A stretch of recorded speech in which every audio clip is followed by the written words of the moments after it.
සුබ දවසක් කියලා ප්‍රාර්ථනා කරනවා හැම දෙනාටම. ඔබේ මනසේ පසුගිය වැඩසටහන තුලින් අපි ડિප්‍රෙෂන් සම්බන්ධව කතා කරා.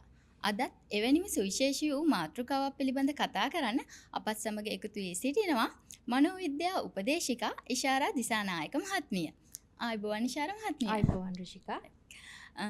අපි මාතෘකාවට යන්න ප්‍රථමයෙන් ඉෂාරා මහත්මිය ඔබ ගැන යම්කිසි හැඳින්වීමක් කරොත්. මගේ නම ඉෂාරා මදුෂන් දිසානායක.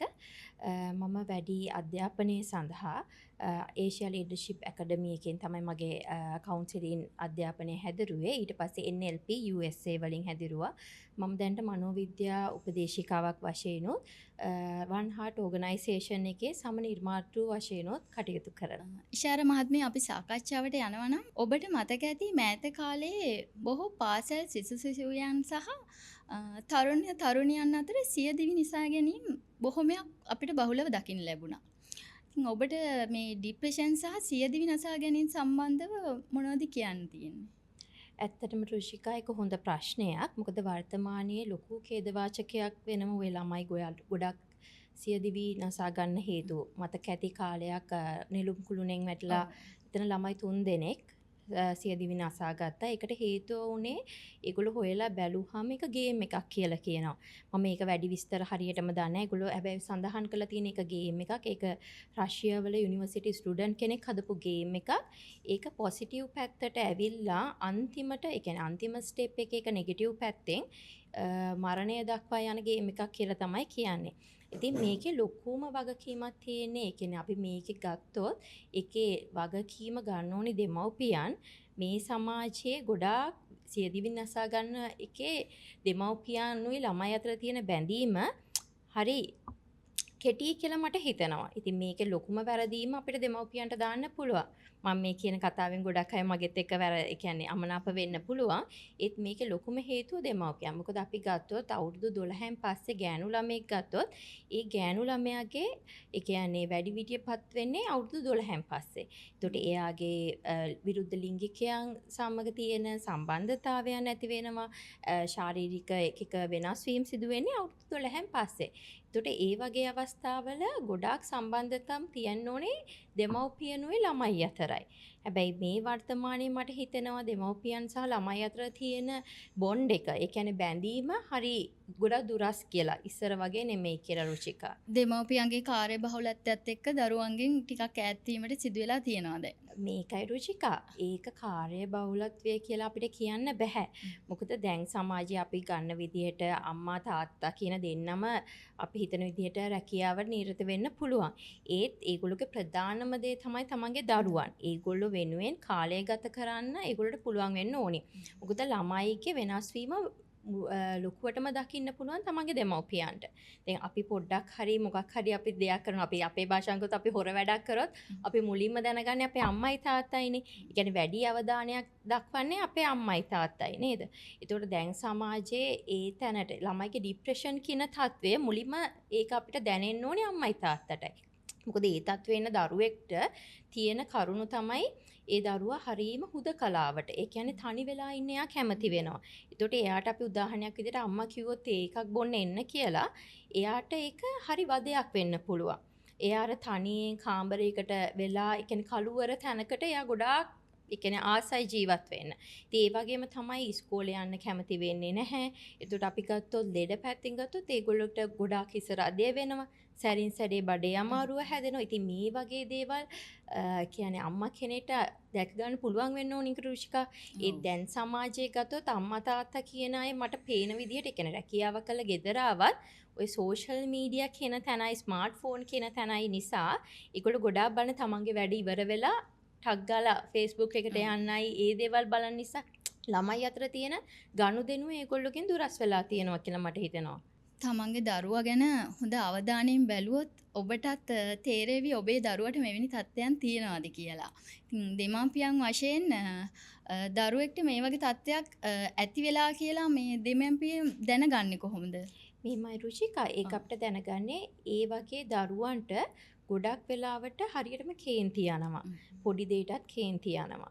ඒ වගේම තමයි ඒගොල්ලෝ කියන්නේ ළඟම කටේ දෙමව්පියන් තමන්ගේ යාළුවන්ගෙන් ඈත් වෙලා ඒගොල්ලෝ තනියෙන් ඉන්න තමයි බලන්නේ. ඉතින් ඒ වගේ ළමයිට හැමතිස්සෙම අර ජීවිතේ එපා වෙලා මට තනියෙන් ඉන්න ඕනේ. ඒ වගේ දේවල් වලට ඒ කියන්නේ ඒක කියන්නත් ගන්නවා. අනේ අම්මේ මට තනියෙන් ඉන්න දෙන්න. ඉතින් ඒ වෙලාවට Taman දෙමව්පියන් වශයෙන් හොයලා බලන්න පුළුවන් මොකක් හරි මෙයාට ප්‍රශ්නයක් තියෙනවද.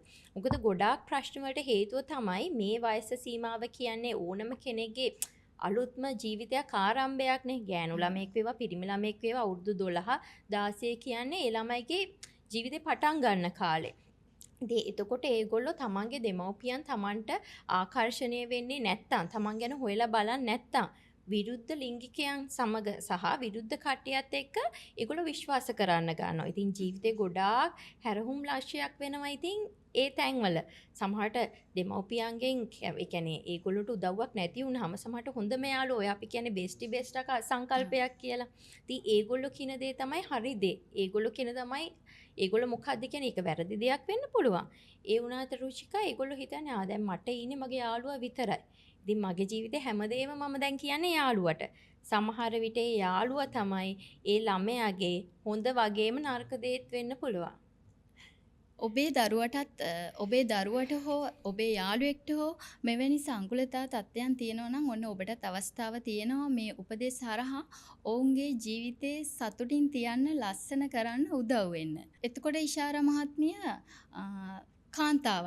කාන්තාවකට විවාහයකට පෙර සහ විවාහයකට පසු ඇතිවිය හැකි මෙවැනි මානසික තත්ත්වයන් මොනවද? එවැනි මානසික තත්ත්වයන් යටතේ දික්කසාද වීමකට යාම බලපාන්නේ කොහොමද? එහෙමයි රුචික එක හොඳ ප්‍රශ්නයක්. ඒක අපි කාන්තාවන්ටම කියලා කියන්න බෑ.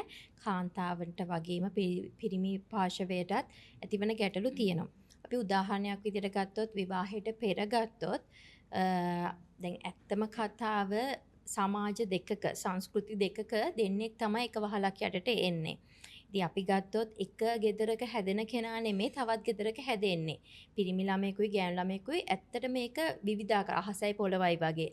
එකම රටාවක් නෙමෙයි ජීවන රටාවක් නෙමෙයි දෙන්නගේ ගෙවල් දෙක ඇතුළත තියෙන්නේ. එහෙම දෙන්නේ එක ගෙදරකට ඇවිල්ලා එක යහනක් බෙදාගෙන තමයි ජීවිතය ගත කරන්න යන්නේ. ඉතින් අපි නිකන් උදාහරණයක් ගත්තොත් දැන් අපි කියන ගොඩක් අය මම එයාත් එක්ක යාළු වෙලා අවුරුදු 5ක් 6ක් හැබැයි විවාහයෙන් පස්සේ මට මේ මගේ පරණ කෙනා නෙමෙයි ඉන්නේ කියලා. ඇත්තටම කිව්වොත් රුෂිකා අපි අර අවුරුදු 5ත් 6ත් ඇතුළත අපි දකින්නේ පැය දෙකකට තුනකට තියෙන පුද්ගලයා විතරයිනේ. ඒ පැය දෙකකට තුනකට ඉන්න පුද්ගලයා අපිට කවදාක්වත් විවාහය ඇතුළත අපිට බලා ගන්න හම්බ වෙන්නේ නැහැ. ඒක හාත්පසින්ම වෙනස් දෙයක්. ඉතින් අපි එතකොට දැනගන්න ඕනේ මම දෙන එකම උදාහරණය තමයි ලොකු උදාහරණයක් කියන්නේ මෙහෙමයි. බඳින්න ඉස්සෙල්ලා ගෙවල් දෙකකින් මේ දෙන්න එන්නේ. එතකොට පසුබිම් දෙකක්. එතකොට ඒ දෙන්න තනියෙන් ජීවිතේ පටන් ගන්නවා නම් දෙපැත්තෙම තියෙන මහගෙවල් කියන දෙක අමතක කරලා තනියෙන් Tamanට පුළුවන් විදිහට ජීවිතේ පටන් ගන්නවා නම් ඇත්තටම සාර්ථක විවාහ ජීවිතයට යන්න පුළුවන්.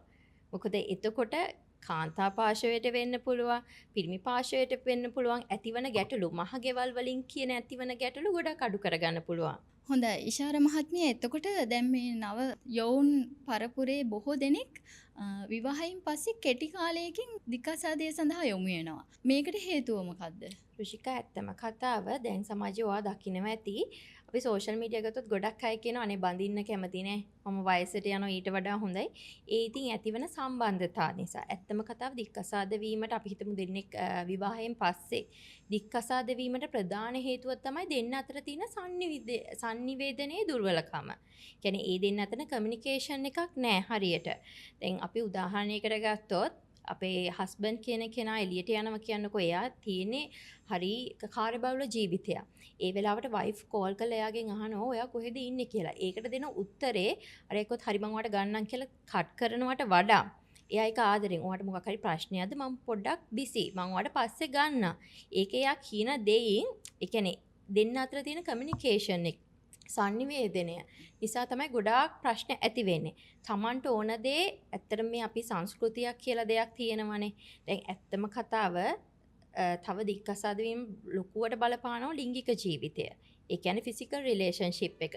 එතකොට මේ ශාරීරික සම්බන්ධතාව ගැන කතා කරොත් අපේ කාන්තාවන් Tamanට ඕන දේ කවදාකවත් අපි ඩිරෙක්ට් කියන්නේ නැහැනේ. ඒකට හරිම බයයි. මොකද ඒක අපි සංස්කෘතිය කියන රාමුවක් තුල තමයි අපි ජීවත් වෙන්නේ. ඒක විවාහයකට ආවත් අපිට අවශ්‍ය දේ අපි මේ හරියට කෙලින් කියන්න කැමති වෙන්නේ නෑනේ. යම්කිසි රාමුවකට කොට රාමුවකට වෙලා. කොටු වෙලා තමයි ඉන්නේ. ඉතින් ඒ අවස්ථාවේදී පිරිමි පාර්ශවයේ වුණත් ඒ කියන්නේ හස්බන්ඩ් කියන කෙනා වුණත් හිතනවා සමහර වෙලාවට මෙයාට මේ දේවල් ඕනි නැතුව ඇති. මෙයාට මහන්සි ඇති. දැන් මොකද ගොඩක් වෙලාවට ළමයි ඉන්න පවුල් එහෙම තියෙනවනේ. ඉතින් ඒගොල්ලෝ Tamanට හිතනවා විතරයි ඒ දේ. ඒගොල්ලෝ සැකයක් Tamanගේ තුලින් හිතාගෙන ඒ සැකය මත යනවා මිසක් දෙන්නට දෙන්න එක සාකච්ඡා කරන්නේ නැහැ. ඉතින් ඒ හේතු මත තමයි විවාහයට ඒ කියන්නේ දෙදරා යන ලොකුම හේතු වෙනවා ඒවා. ඒකයි ගොඩක් වෙලාවට සමහර වෙලාවට Tamanගේ අම්මලා තාත්තලා දැන් අපි අලුත් පවුලක් එකතු වෙන්නේ ඒ පවුලට කවදාකවත් තමන්ගේ අම්මලා තාත්තලාව ඒගොල්ලෝගේ අයිඩියාස් එකතු කරගන්න හොඳ නැහැ. මොකද ඒගොල්ලෝ ආවහම ඒගොල්ලෝ හිතන්නේ ගොඩක් වෙලාවට අපි හිතනවට වඩා වෙනස් විදිහකට. මොකද අපි දැන් ඉන්නේ ජෙනරේෂන් දෙකක. ඉතින් ඒ දේවල් වල පොඩි ප්‍රශ්න ඇතුළත මං හිතනවා දික්කසාද වන්න ලොකුම හේතු වෙලා තියෙන ඒ දේවල්. ඉතින් මම කියන්නේ හැමෝටම Tamanට පුළුවන් විදිහට ජීවත් වෙන්න, සංස්කෘතියට කොටු වෙන්න එපා කියන්නත් බෑ, කොටු වෙන්න කියන්නත් බෑ. Tamanට ජීවිතේ පළවෙනි කෙනා තමයි Tamanගේ ස්වාමි පුරුෂයා.